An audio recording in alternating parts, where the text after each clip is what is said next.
Muy buenos días, estimados estudiantes, bienvenidos a una clase más del curso de comunicación.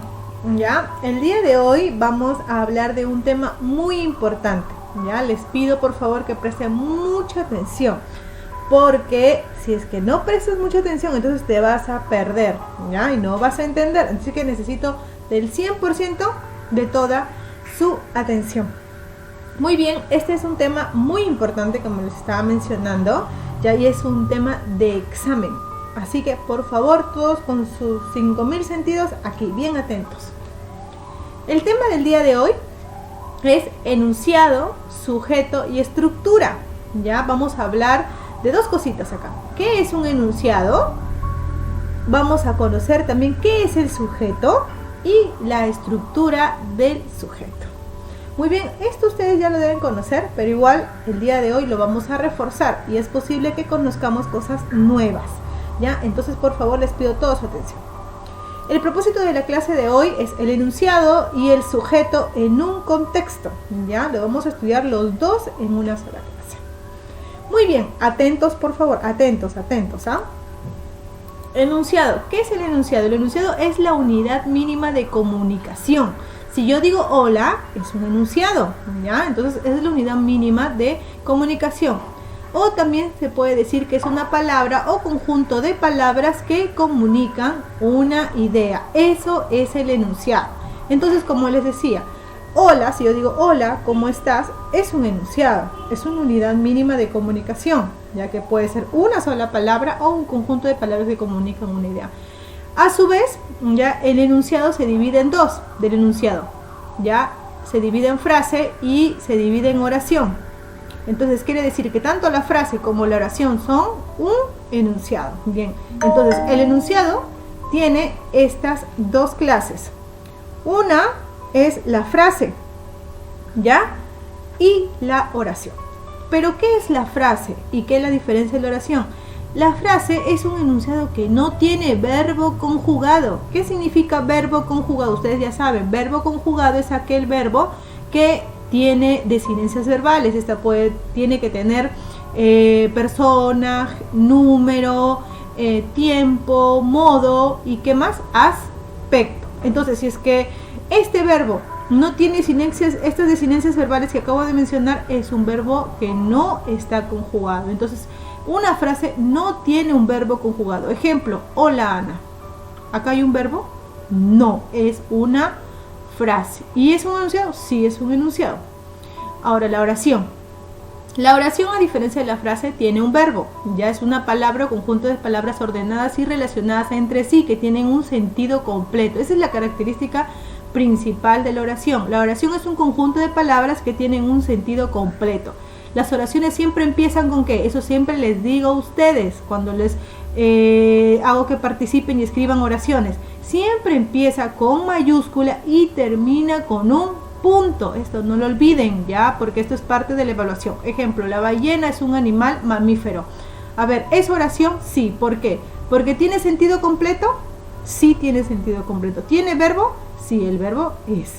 ¿Inicia con mayúscula y termina en un punto? Sí, entonces esta es una oración. Entonces, ya saben, la diferencia entre frase y oración, ¿ya? Y tanto frase como oración son un enunciado.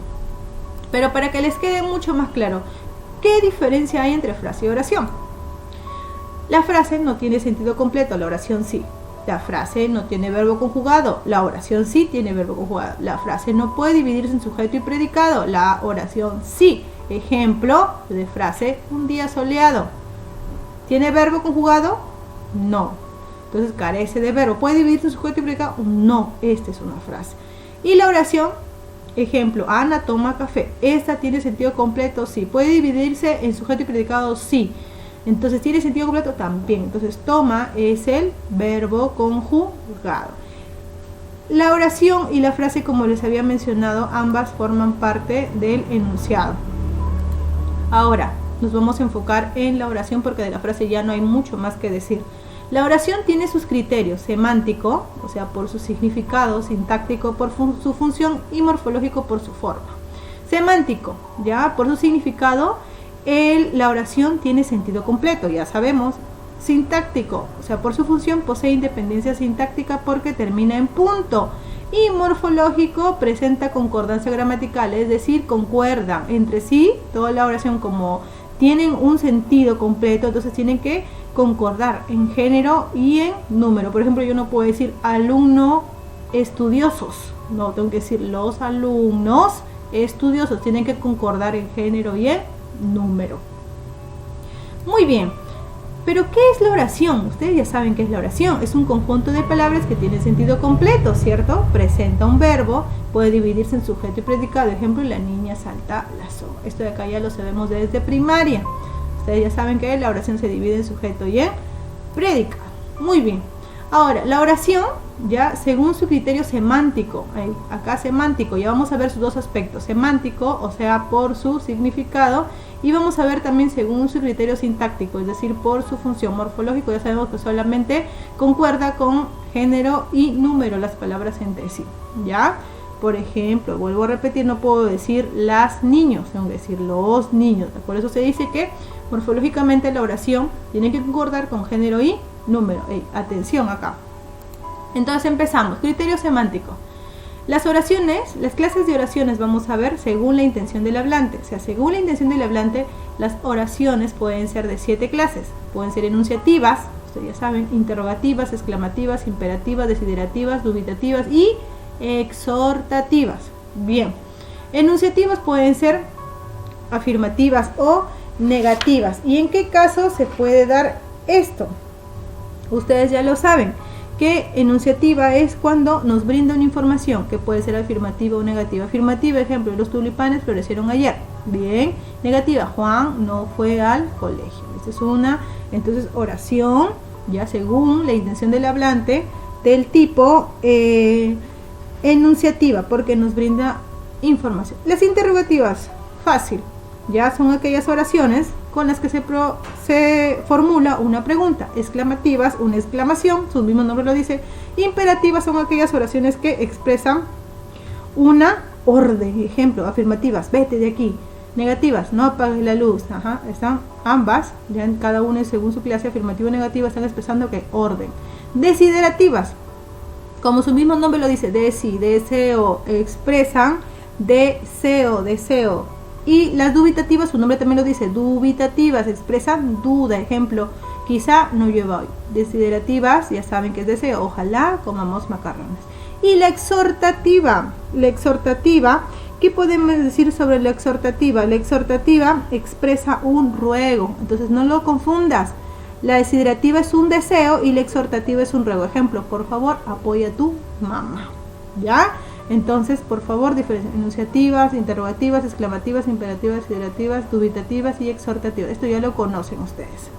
Muy bien, ahora, por su criterio sintáctico, la oración es de dos tipos. Puede ser unimembres o bimembres. Unimembres, acuérdate, uno. No se puede dividir en sujeto y predicado y está formado solo por el sintagma del predicado. Es decir, solamente tiene predicado, ya no tiene sujeto. El sujeto no tiene el sujeto, ni está tácito, ni está sobreentendido, ni está expreso, no hay sujeto, ya no se puede dividir en sujeto y en predicado. Entonces, ejemplo, se logrará una educación. Este es un unimembre porque solamente tiene predicado, ya. ¿Dónde está el verbo? Logrará, ¿no?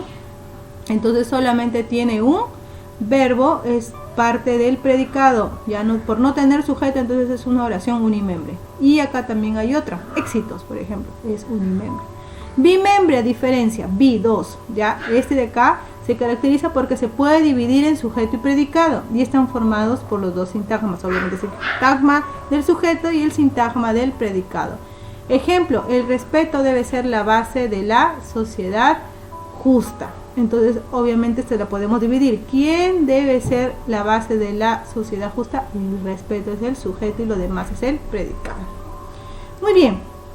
Hasta ahí yo creo que ya nos quedó claro de lo que es el enunciado, ¿cierto? Recuerden, se divide en frase y oración. La diferencia es bien marcada, ¿no? La frase no tiene verbo, no tiene sentido completo. La oración sí, sujeto y predicado, la otra no. A su vez, Podemos también decir que se divide la oración según su nivel sintáctico en unimembres y bimembres. Ya esta solamente tiene predicado, esta tiene ambos, sujeto y predicado.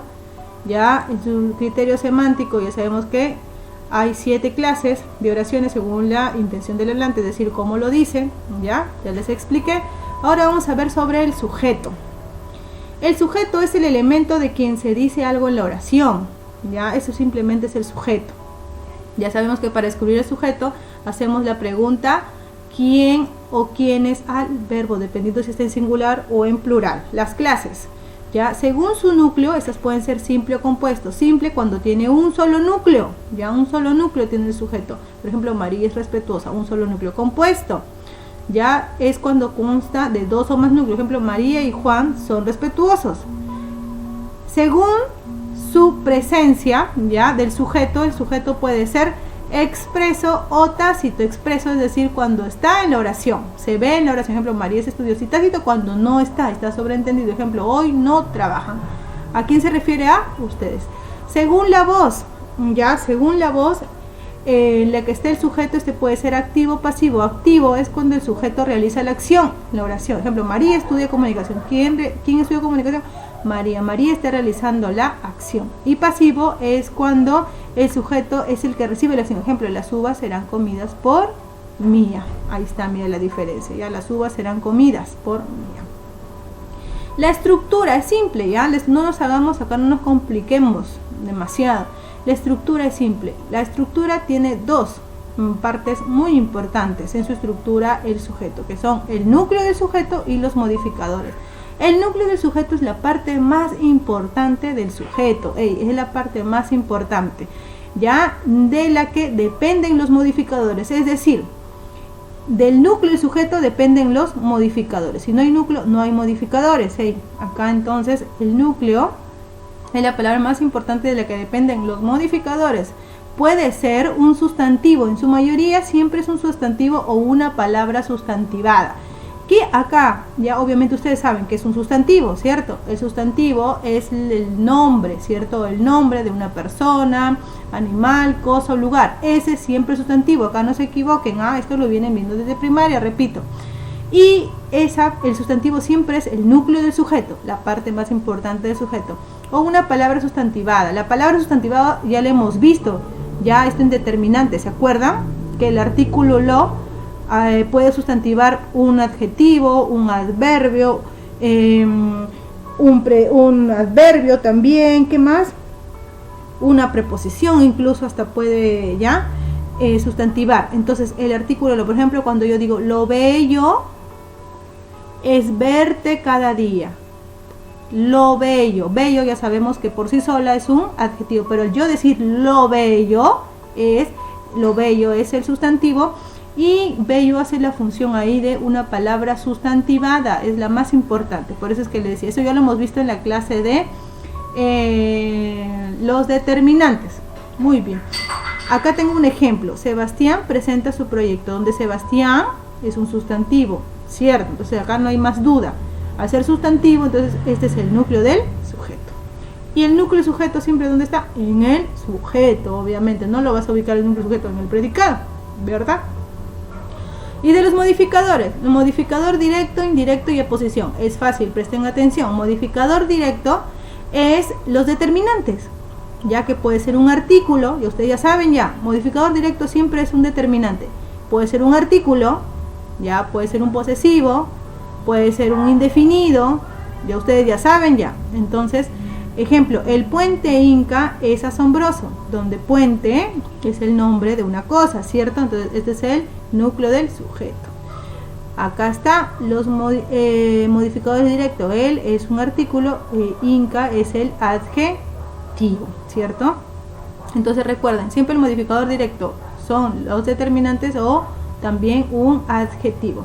Modificador indirecto, acá es súper fácil. El modificador indirecto se reconoce cuando al costadito ya del núcleo del sujeto hay una preposición de, para, por, entre, ¿no? En su gran mayoría son de, por ejemplo, el turismo de nuestro país sobresale en el Cusco.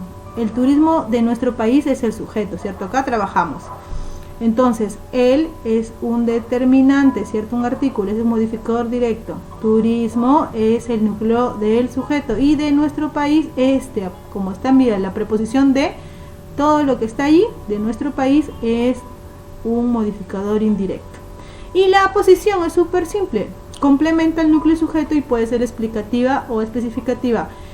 Ya, esta se reconoce la aposición porque va entre comas. Ejemplo, Trujillo, la ciudad de la eterna primavera, coma, es la cuna de la marinera.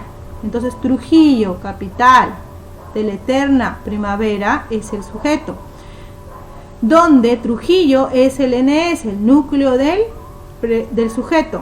Y capital de la eterna primavera va entre comas, ese de allí es la posición y es una posición explicativa porque te está explicando. ¿Cuándo es especificativa? Cuando yo digo, por ejemplo, la niña ya que vive en Italia era mi amiga. Ya, entonces cuando yo estoy especificando la niña de Italia, ya, o que vive en Italia, estoy especificando ahí algo. Entonces allí es una posición especificativa porque estás especificando de dónde es, ¿no? Estás explicando ya aquí o haciendo una especificación para diferenciar de otra clase. Por ejemplo, cuando digo mi prima, ¿no? Mi prima, por ejemplo, puedo decir hija de mi tía Sabina, ahí está, mira, ahí está, es muy linda, por ejemplo, ¿no? Entonces, mi prima, hija de mi tía Sabina, esa hija de mi tía Sabina, estoy especificando algo, eso es una aposición, acuerda. Entonces, explicativa va entre comas y especificativa es cuando estoy especificando, como su mismo nombre lo dice, algo del NS, del núcleo del sujeto. Muy bien. Yo sé que por ahora de repente no se puede entender muy bien, ¿no? De repente hay dudas, pero igual ustedes ya saben que lo vamos a reforzar en clase y con los ejemplitos que ustedes mismos me van a dar o que yo les voy a pedir, se nos va a quedar muchísimo más claro. Muy bien, mis queridos estudiantes, eso ha sido todo por hoy. Ahora sí vamos a resolver las actividades de clase. Ya, por favor, ya saben, con orden trabajamos para poder así entendernos mucho mejor. ¿Ya? Muchas gracias por su atención. Ahora sí, nos vamos a clase para poder resolver todas las duditas. Cuídense mucho. Chau, chau.